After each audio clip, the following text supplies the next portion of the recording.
Chers gazières, chers gaziers, bonjour. Je suis ravie de vous retrouver en cette rentrée avec un JT toute nouvelle formule. Alors, quoi de neuf? Eh bien, ce JT se compose désormais en deux parties. D'un côté, les news et de l'autre, le mag. Et il est nourri de différentes rubriques, les interviews d'experts, le chiffre du jour, le jargon du jour, en plus de reportages et de portraits.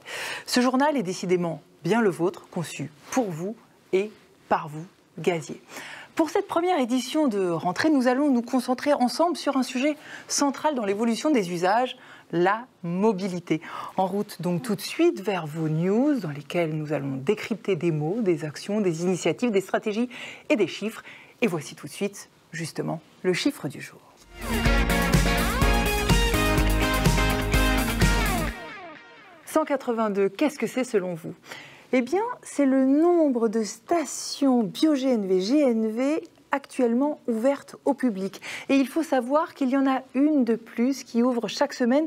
GRDF compte bien accélérer son déploiement avec une centaine de plus d'ici la fin de l'année. Alors, quel avenir envisager dans les prochaines années pour le bio-GNV-GNV ?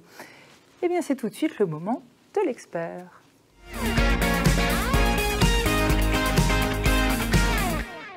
Bonjour François Dedieu. Bonjour. Vous êtes chargé de mission mobilité gaz au sein de GRDF. Alors on l'a lu récemment dans le rapport du GIEC, mais on le sait globalement, les transports représentent une part très importante des émissions de gaz à effet de serre. Alors, la question qui se pose tout naturellement, c'est comment est-ce qu'on va rebondir après le tout diesel ? Finalement, on va passer d'un tout diesel à un mix de au moins 4 énergies. Alors parmi ces énergies, on aura les biocarburants, on aura l'électrique, qui est au cœur de l'actualité en ce moment, l'hydrogène, et puis bien évidemment le biogaz. Alors, j'aimerais qu'on revienne un instant sur la fameuse loi climat et résilience qui a été publiée au journal officiel il y a 3-4 semaines de cela. Pour rappel, dans cette loi, eh bien, on retrouve une partie des 146 propositions de la Convention citoyenne pour le climat. Concrètement, François, comment est-ce que ça se profile le développement du bio-GNV dans le fameux mix énergétique que vous venez de nous décrire ? Si on reprend un petit peu les enjeux de cette loi, il y a 3 grandes idées et 3 grandes notions à en retenir. La première va concerner la commercialisation des véhicules GNV, bio-GNV, qui sera toujours autorisée après 2040, malgré les interdictions de vente de véhicules à énergie fossile. Donc finalement, si on doit en retenir, véhicules bio-GNV, oui, GNV fossile, non, après 2040. D'accord, donc ça c'est le premier enseignement. Le deuxième enseignement de cette loi, quel est-il ? Alors le deuxième, ça nous concerne tous, c'est la généralisation des zones à faible émission. Vous savez, c'est les zones dans lesquelles il faudra une pastille critère sur le pare-brise pour pouvoir rentrer. Ça va concerner toutes les villes de plus de 150 000 habitants. Et la bonne nouvelle, c'est que les véhicules, qu'ils soient GNV ou bio-GNV d'ailleurs, pourront continuer de circuler dans ces zones, dans ces cœurs de ville, puisque tous les véhicules gaz bénéficient de cette vignette critère 1, qui est la meilleure disponible pour les véhicules thermiques. Donc c'est un deuxième assez bon signal, il y en a un troisième. Bon et puis le dernier signal, finalement, c'est plutôt une frontière qui est tracée sur les différents segments de véhicules par l'obligation que vont avoir les collectivités et les entreprises de renouveler une partie de leur flotte avec des véhicules électriques. Mais ça va concerner que les véhicules légers et les utilitaires. D'accord. Finalement, on va pour cette catégorie-là de véhicules plutôt vers l'électrique. Et sur les véhicules lourds, les poids lourds, les bus, les cars, on confirme notre position sur le bio-GNV. D'accord, donc est-ce qu'on peut dire que finalement, par rapport à l'évolution du bio-GNV et GNV, eh bien, on peut être serein ? Jusqu'à 2025, oui, clairement. L'horizon est vraiment dégagé, en particulier sur le segment des véhicules lourds. Au-delà de 2025, il y a quelques incertitudes qui restent, notamment du point de vue réglementaire. Et donc là, il faudra être vigilant, surtout à donner de la visibilité aux acteurs économiques qui en ont vraiment besoin pour pouvoir prendre des décisions et renouveler leur matériel dès maintenant. Et alors, pour donner cette visibilité telle que vous le décrivez, comment est-ce que GRDF concrètement s'organise ? Alors, on a 2 grands types d'actions. Le premier, c'est des actions très commerciales finalement par nos équipes sur le terrain. L'objectif, c'est de développer un maximum la mobilité au bio-GNV pour rassurer les constructeurs et leur donner envie de continuer au-delà de 2025 à produire des véhicules au biogaz. Et puis la deuxième action, elle va être plutôt d'aller essayer de mieux valoriser le bio-GNV Aujourd'hui, un utilisateur de bio-GNV, il bénéficie de l'image.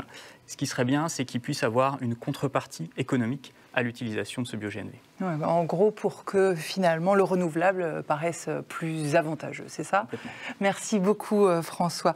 Pour en savoir plus sur la loi climat et résilience, vous pouvez vous rendre sur la plateforme Act4Gaz et y écouter les contenus produits par la radio. Pour qu'on parle véhicule, je voudrais qu'on zoome maintenant sur un mot, si vous voulez bien, le mot café. Vous faites le lien? Voici tout de suite le jargon du jour.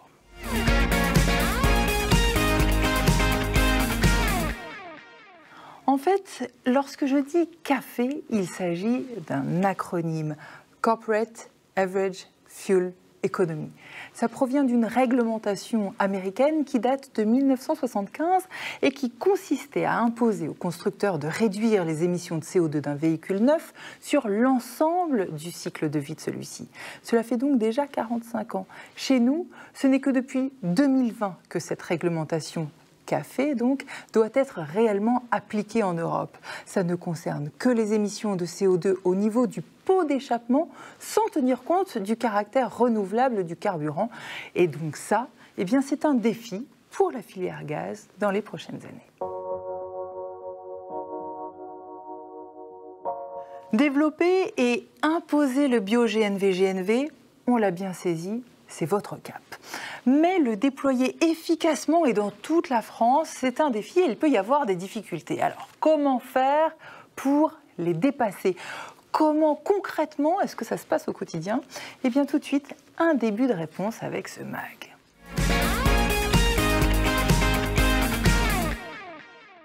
Parmi les transporteurs qui ont fait le choix du bio-GNV, eh bien, il y a par exemple Epner et Geodis.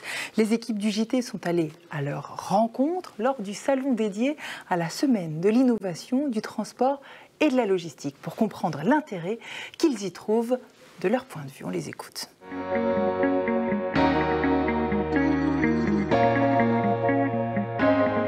Epner, c'est une société, un groupe familial, et nous sommes organisateurs de transport depuis et vers la France, sur toute l'Europe et le monde entier. Christophe Duvernois, je suis directeur du développement durable et RSE chez Geodis Distribution Express. Nous allons avoir en l'horizon 2025, nous aurons à peu près 20% de notre flotte qui sera motorisée au gaz et notamment au bio-GNV.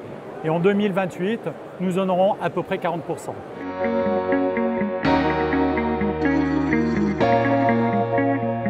C'est un choix pour la décarbonisation, c'est-à-dire que nous avons signé le programme EVE pour l'environnement en 2010 et en 2017, on a une équipe qui nous a proposé un problème de décarbonisation dont le principal levier était lié à déploiement du gaz. Deux grandes étapes. Première étape, 2017, on a pris un engagement de réduire nos émissions de gaz à effet de serre à horizon 2030 de 30%. Et puis deuxième étape majeure, 2020, on a pris une volonté de pouvoir livrer l'ensemble des ZFE métropoles, donc 40 villes, en décarboné.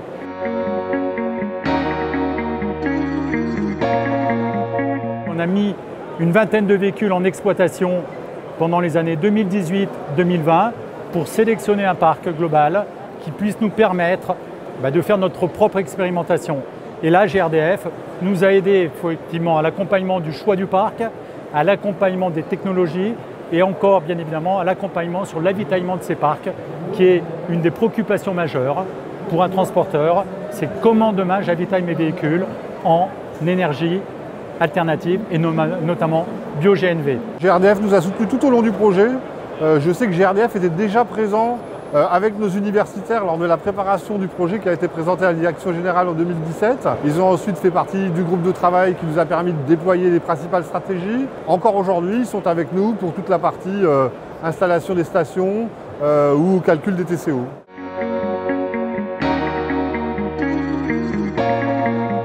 Il a fallu convaincre notre direction générale puisqu'on changeait notre modèle économique. Parce qu'effectivement, quand on est en 2020 et qu'on pense mix énergétique, quel sera le mix énergétique de 2030? Et le bio-GNV nous est paru l'alternative qui nous permettrait d'accompagner ce mix de transition énergétique de notre parc. Après, il y a le modèle économique, qui est un modèle qui est un peu compliqué. Nous sommes devenus acheteurs de notre propre parc, ce qui est une évolution. Et GRDF nous a accompagnés sur toute cette transition organisationnelle interne. En interne, les réactions sont excellentes. Bon, on s'inscrit avec une politique RSE forte. Et c'est un enjeu majeur de notre politique RSE. Nos salariés sont plus fiers de leur entreprise. Une entreprise qui pollue moins, c'est quand même mieux. Nos chauffeurs sont très satisfaits des nouveaux véhicules qu'on leur donne, qui sont des véhicules au gaz.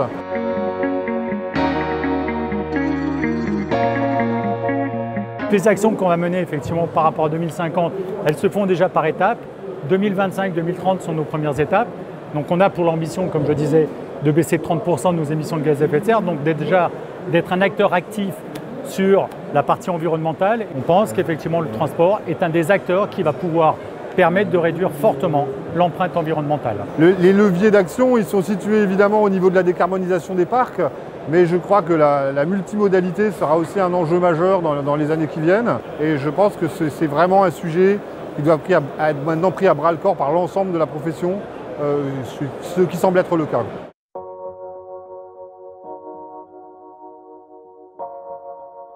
Si les éclairages de ces deux transporteurs sont particulièrement intéressants, côté GRDF, il y a aussi des défis à relever, et particulièrement en région. Bonjour Sylvain Hill. Bonjour Sandra.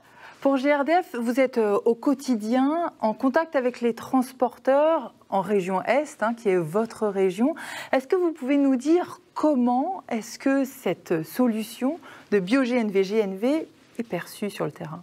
Alors, nous avons sur le territoire des acteurs d'envergure nationale, comme le groupe Transalliance. Nous avons également des industries comme Nestlé Waters qui vient de basculer en fin de compte une grande partie de sa flotte au bio-GNV. Nous accompagnons également des collectivités locales dans leurs projets de mobilité durable. Mais alors concrètement, dans la région Est, comment est-ce que ça se passe et est-ce que vous rencontrez des difficultés particulières ? Nous avons deux régions administratives avec deux stratégies différentes. En premier lieu, la région Bourgogne-Franche-Comté, qui, depuis 2020, a engagé une démarche de mise en place d'un schéma directeur de développement d'infrastructures et tout un système d'aide financière sur l'aide pour l'acquisition de véhicules et pour l'aide à l'équipement de station. Et en deuxième lieu, il y a la région Grand Est, qui n'a pas d'aide financière. Mais nous allons rattraper ce retard-là au fur et à mesure.